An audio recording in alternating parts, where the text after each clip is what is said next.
Hello, Jutta family.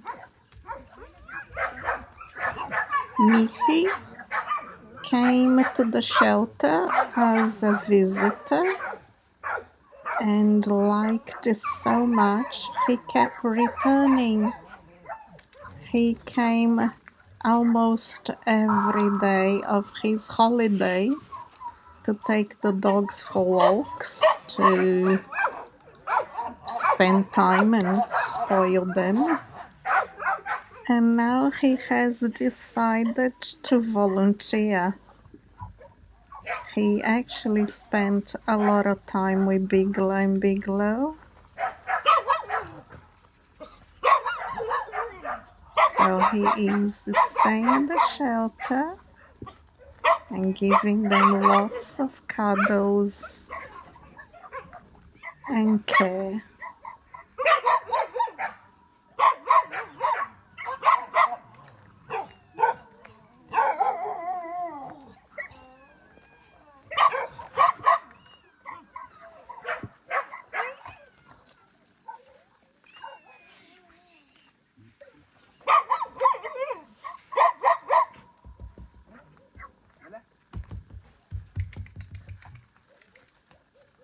Some of the dogs are already used to him. As you can see, Bigla likes him very much. Bambi is a little bit dubious still. And Biglo, big waggy tail.